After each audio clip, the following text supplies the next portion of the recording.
Hi everyone. So I have to make a swatch card for my Inktense blocks. Obviously these are blocks, so they don't have the color names written on them, and it's hard for me to, kind of see well, they're in order, so it's a little easier for me because they're in order, but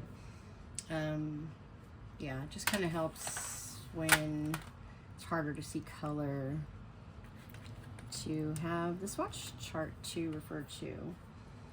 So I am going to swatch these out dry, and then I will activate them. This is just Fabriano hot pressed watercolor paper. It's only like 25% cotton.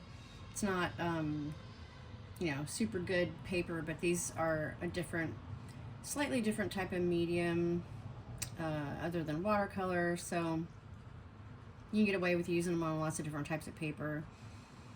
And because the pigments aren't going to be, characteristic or special like they would be in watercolor, I'm most likely going to speed through the application of the dry, and then possibly, I'm not sure until I do it, maybe speed through the water application too, but we'll see. Unless I have something to say about any of them as I'm doing it, I'll slow it down and say something and, comment. Yeah, so with that, let's get started.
Okay, so the first thing I wanted to say about the white is that it will absolutely disappear the minute you hit it with water, especially if it's over black paper or black ink.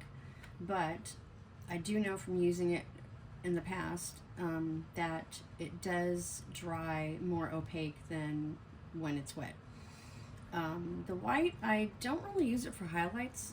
I generally use it to kind of blend or lighten up an area the same way you would with pastels or colored pencils. And I don't always go back over it and wet it. That being said, there are times when I have an area that's maybe too saturated in color, like I may have put too much red in the cheeks or something, and then I'll go back over it, not with the block itself, and apply it like I would a pastel or something, but I'll get some water on a brush, wet the block like I would with watercolor, and then go over and blend that area that I may have gotten too saturated.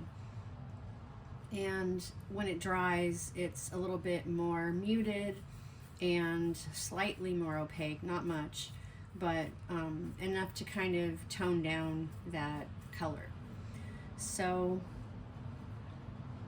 this doesn't really showcase the way it would on regular watercolor paper or cold press paper, but you get the idea of how well it will activate, and that you can expect the colors to stay pretty saturated, true to how they are when you first lay them down dry.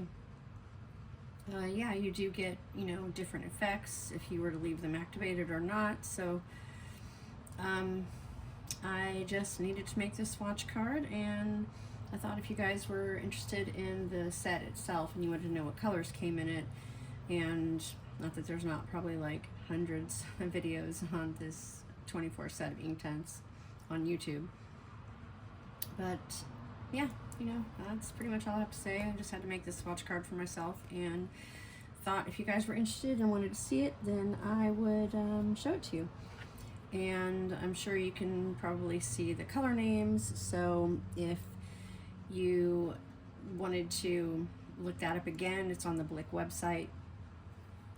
And with that, I will see you guys in the next one. Bye!